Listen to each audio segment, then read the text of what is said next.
নমস্কার দর্শক, সংবাদ আবির্ভাবে গুরুত্বপূর্ণ সংবাদে আপনাদের সকলকে স্বাগত। আমরা প্রত্যেক দিনের মতন আজকেও একটি বিশেষ এবং গুরুত্বপূর্ণ সংবাদ আপনাদের সামনে তুলে ধরব। পশ্চিমবঙ্গের থ্রেড কালচার।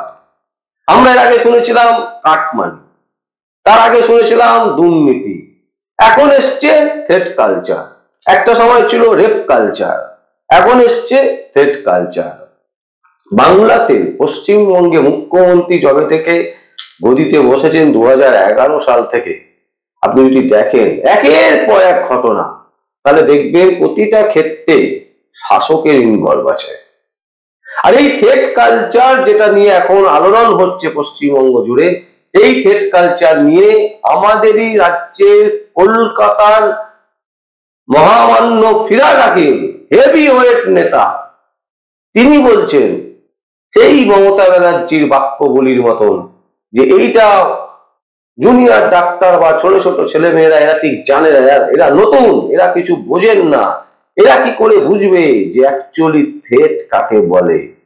আসুন দর্শক, ফিরহাদ হাকিম কি বলছেন আপনাদের সামনে তুলে ধরছি প্রথমে, তারপর এই নিয়ে বিশ্লেষণ করব এবং কোথায় কি হচ্ছে কষ্ট করে জানাবো যে ফিরহাদ হাকিম স্যার অ্যাকচুয়ালি কেন এই ধরনের বক্তব্য বলছেন এবং কেন তিনি নিজেকে স্টাবলিশ করার চেষ্টা করছেন যে মমতার কাছের লোক তিনি এখনো পর্যন্ত আছেন।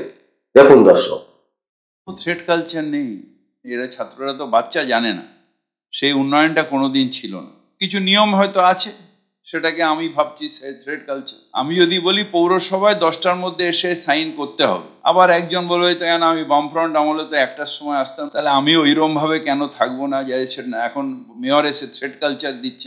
দর্শক দেখলেন আপনারা, এবার প্রশ্ন হচ্ছে যে উত্তরবঙ্গের একটি বিশেষ গোষ্ঠী লবি যেটাকে বলা হচ্ছে, তাদের বিরুদ্ধে রাজ্যের মেডিকেল কলেজগুলির হুমকি দেওয়ার অভিযোগ উঠেছে এবং এই অভিযোগের ভিত্তিতে যেটা কলকাতা হাইকোর্টে মামলা পর্যন্ত হয়েছে এবং সেই মামলার সমস্ত কিছু দেখে প্রধান বিচারপতি টি.এস. শিবগানম ও বিভাস পটনায়কের যে ডিভিশন বেঞ্চ, সেই ডিভিশন বেঞ্চ জানাচ্ছে অত্যন্ত গুরুত্বপূর্ণ অভিযোগ। কেন এই হুমকি সংস্কৃতি চলছে? রাজ্য সরকারের কাছে এ বিষয়ে হলফনামা চেয়েছে আদালত। আগামী নভেম্বর মাসে এই মামলার পরবর্তী শুনানি হবে। এবং ফিরহাদ হাকিম বলছে কিছু না, ওসব ব্যাপার না, এটা বাচ্চারা বুঝবে না। ধরে দিলাম যে জুনিয়র ডাক্তার বা যারা যে সমস্ত কর্মে বিভিন্ন জুনিয়ররা আছেন তারা হয়তো বুঝবেন না, কিন্তু কলকাতা হাইকোর্টের প্রধান বিচারপতি, ডিভিশন বেঞ্চ প্রধান বিচারপতি, তিনিও বুঝছেন না। সেও বুঝতে পারছে না যে থ্রেটনিং হচ্ছে না, এটা অ্যাকচুয়ালি মানে একটু করা, বকা, একটু ভয় দেখানো। মানে ফিরহাদ হাকিমের ভাষায় এটা একটু ভয় দেখানো, মানে সিনিয়ররা একটু জুনিয়রদের ওপর এরকম করে। এই বিষয়টা কলকাতা হাইকোর্টের প্রধান বিচারপতি, ডিভিশন বেঞ্চের যারা জাজ, প্রধান বিচারপতি এবং তার সহজ বিচারপতি, তারা বুঝতে পারছেন না। ফিরহাদ হাকিম বুঝতে পারছেন, ফিরহাদ হাকিম রীতিমতো সাংবাদিকদের বোঝাচ্ছেন। আর এই দুজন যারা কলকাতা হাইকোর্টের প্রধান বিচারপতি, ডিভিশন বেঞ্চের বিচারক, প্রধান বিচারপতি এবং তার সহপাঠী, তারা বুঝতে পারছেন না। এটাই কিন্তু এখন বড় প্রশ্ন চিহ্ন হয়ে দাঁড়িয়েছে। তাহলে এনারা কেন বুঝতে পারছেন না? আর কেনই বা ফিরহাদ হাকিম এত উৎসাহের সাথে এই ঘটনাকে নিয়ে বারবার করে মিডিয়ার সামনে বলছেন? মমতা ব্যানার্জির থেকে একটু দূরে চলে যাচ্ছিলেন তিনি, তিনি আবার ফিরে আসতে চাইছেন। তার পুনরায় যে জায়গা, সেই জায়গা তিনি চাইছেন। যে কারণে অনুব্রত মণ্ডলের বেরাবার খবর বেরোতে না বেরোতেই ফিরহাদ হাকিম বললেন কি, যে বাংলার বাঘ ফিরে আসছেন। অথচ আমরা দেখলাম কি, মমতা ব্যানার্জি তার সাথে দেখাই করলেন না। তৃণমূল কংগ্রেসের মধ্যে উদ্দীপনা ছিল চূড়ান্ত পর্যায়ে, কিন্তু মমতা ব্যানার্জি পলিটিক্স বোঝেন। তিনি জানেন যে অনুব্রত মণ্ডলের সাথে দেখা করতে গেলেই অন্য কিছু বিপদ বেরিয়ে আসতে পারে, তাই তিনি তার পাশের জায়গায় গিয়েও তার কাছে পৌঁছলেন না, তার সাথে দেখা না করে ফিরে এলেন। যদিও শোনা যাচ্ছে একটি বিশেষ সূত্র বলছে, দাবি করছে তারা, যে খুব শিগগিরই মমতা ব্যানার্জি অনুব্রত মণ্ডলের সাথে একান্তে বসবেন, বসে আলোচনা করবেন।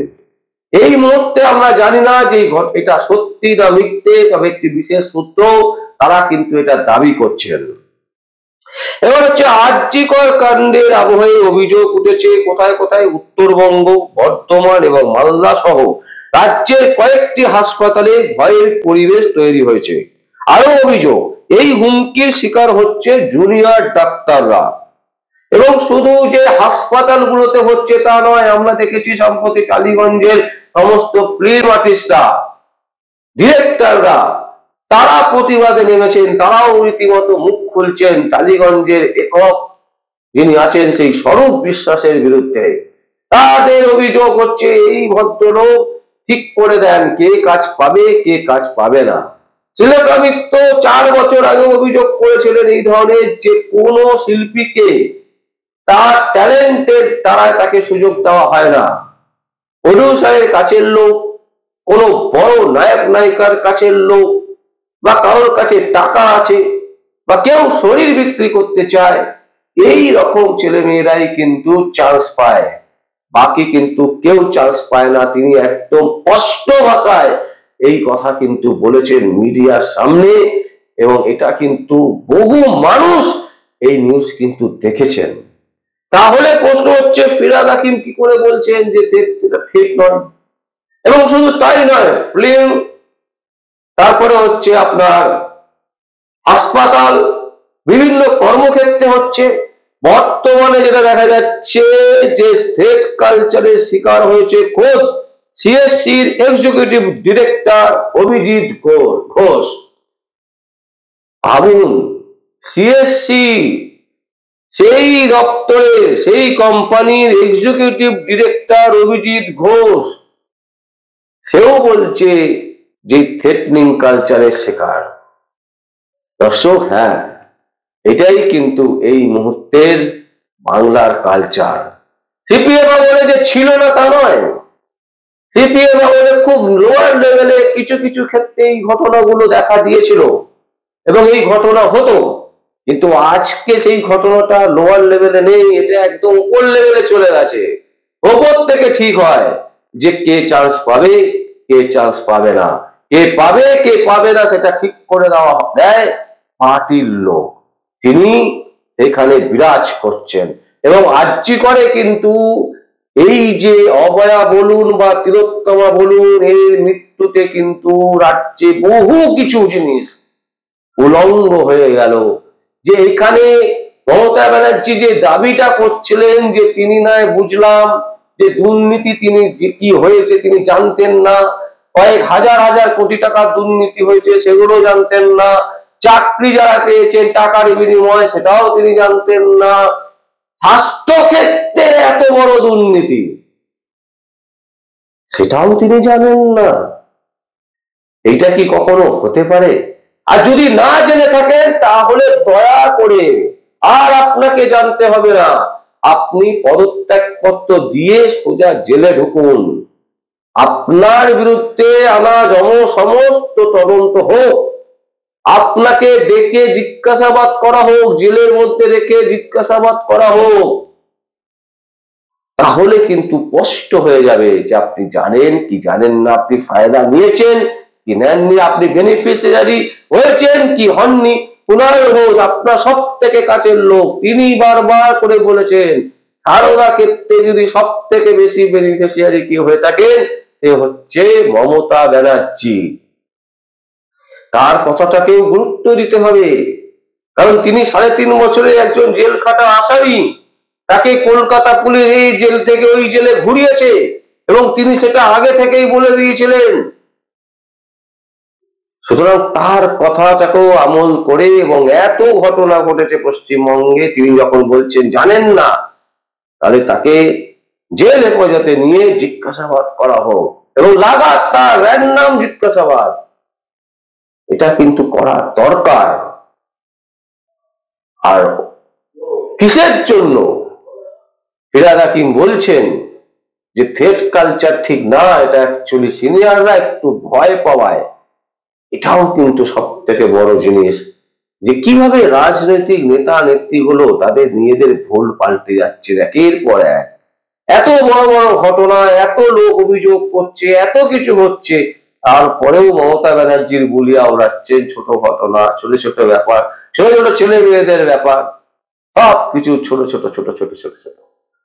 আর কতদিন এইভাবে ভুল বুঝিয়ে সাধারণ মানুষকে ধামাচাপা দিয়ে রাখবেন আসল সত্যটা? মানুষ কিন্তু বুঝে গেছে আসল সত্য কি, মানুষ কিন্তু বুঝে গেছে যে কি হচ্ছে আর কি হচ্ছে না, কারা বোকা বানাবার চেষ্টা করছে, কারা বোকা বানাবার চেষ্টা করছে না।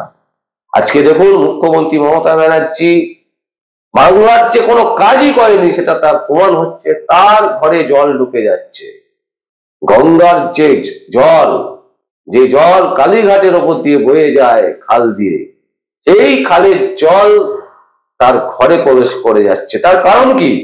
তার কারণ হচ্ছে কাজ হয়নি, কোনো উন্নয়ন হয়নি। শুধু কয়েকটা রাস্তাঘাট আর লাইট চালিয়ে দিলে উন্নয়ন হয় না। এই জায়গাটাতেই আমরা কিন্তু বারবার দর্শকদেরকে বোঝাবার চেষ্টা করেছি, বলার চেষ্টা করেছি, উন্নয়ন শুধু রাস্তা বা লাইট দিয়ে হয় না, উন্নয়ন গভীরে গিয়ে করতে হবে। গঙ্গার সাইড দিয়ে রেলিং করে দিলাম, নীল সাদা রং করে দিলাম, অথচ গঙ্গার যে গভীরতা কমে যাচ্ছে তার পলি তুলে সেটাকে যে বাড়ানো, সেই কাজে কতদিন মন দিয়েছেন, কবার সুদীপ ব্যানার্জির সাথে বসে আলোচনা করেছেন, কত টাকা কেন্দ্রের কাছ থেকে চেয়েছেন যে এই খালগুলো সংস্করণ করতে হবে। একবার শুধু কচুরি পানাগুলো তুলে দিলাম, জল সাদা হয়ে গেল, তারপরে যে যার মতন চললো, আল্লাহকে নাম পেতে দে বাবা। এই ধরনের জিনিস পশ্চিমবঙ্গে 2011 সালের পর থেকে কিন্তু লাগাতার চলছে। বাম আমলে কাজ হতো না, বাম আমলে দুর্নীতি হতো, বাম আমলে ওটা হতো, বাম আমলে সেটা হতো, সেই কারণেই তো আপনাদেরকে নিয়ে আসা হয়েছে। 1 বছরের মধ্যে আপনি গদিতে বসে বলে দিলেন সব কাজ হয়ে গেছে, তাহলে আপনার ঘরে জলটা ঢুকছে কি করে? তার কারণ মমতা ব্যানার্জিকে বলছি, মাননীয় মুখ্যমন্ত্রী মমতা ব্যানার্জিকে বলছি, কারণটা বুঝুন। কারণটা হচ্ছে গঙ্গার গভীরতা কমে যাচ্ছে, খালগুলোর গভীরতা কমে যাচ্ছে, তার সংস্করণ হচ্ছে না ঠিকঠাক করে, দেখভাল হচ্ছে না, যার ফলে এই বৃষ্টিতে জল বাড়ছে আর সেই জল ঢুকে যাচ্ছে। যদি আপনি সারা বছর ধরে গভীরতা বাড়াতেন তাহলে এত সহজে জল উপরে উঠে যেত না বা আপনার ঘরে প্রবেশ করতো না। কলকাতার বুকে আপনার ঘরে জল প্রবেশ করে যাচ্ছে, বুঝতে পারছেন গ্রামগঞ্জের অবস্থা তাহলে কি ভয়ঙ্কর। ওই যে ডিবিসির নাম দিয়ে বলে দেওয়া হচ্ছে ডিবিসি জল ছেড়েছে, ডিবিসি জল ছেড়েছে। সুতরাং একটা মিথ্যে চাপতে গিয়ে অনেকগুলো সত্য সামনে চলে আসে এবং সেই সত্যের মুখোমুখি তিনি নিজেই দাঁড়িয়ে আছেন। এখন নিজেকে আয়নার সামনে দাঁড় করিয়ে দেখুন, ভাবুন যে কিভাবে আপনার জল, এই গঙ্গার জল আপনার ঘরে ঢুকে গেল। এটা নিয়ে ভাবুন আপনি বাংলার মানুষেরকে সুরক্ষা কিভাবে দেবেন। প্রাকৃতিক দুর্যোগ থেকে আপনি নিজেকেই বাঁচাতে পারছেন না, নিজের ঘর আক্রান্ত, আপনি বাংলাকে কিভাবে সুরক্ষা দেবেন? এই প্রশ্ন দর্শক আমরা তুলছি, এই কারণেই তুলছি, একজন মুখ্যমন্ত্রী মমতা ব্যানার্জি তার বাড়িতে জল ঢুকে যাচ্ছে। কারণটা তো আমরা বললাম। যদি আপনাদের মনে হয়, আপনাদের যদি কোনো কমেন্ট থাকে অবশ্যই আপনারা কমেন্ট করবেন, আমাদের আর কিচ্ছু বলার নেই। কারণ এই বলতে বলতে আমরা ফেরা হয়ে গেছি। আমরা চাই আপনারা দর্শক যারা দেখছেন তারা বলুন, বেশি বেশি করে বলুন, তবেই কিন্তু এই সরকারের পরিবর্তন সম্ভব। আর আপনাদের যদি কোনো কমেন্ট থাকে অবশ্যই আপনারা আমাদের কমেন্ট বক্সে কমেন্ট করবেন। দেখতে থাকুন পরবর্তী সংবাদ আবির্ভাবে। আমার নাম বিশ্বজিৎ পাল, সংবাদ আবির্ভাবের জন্য।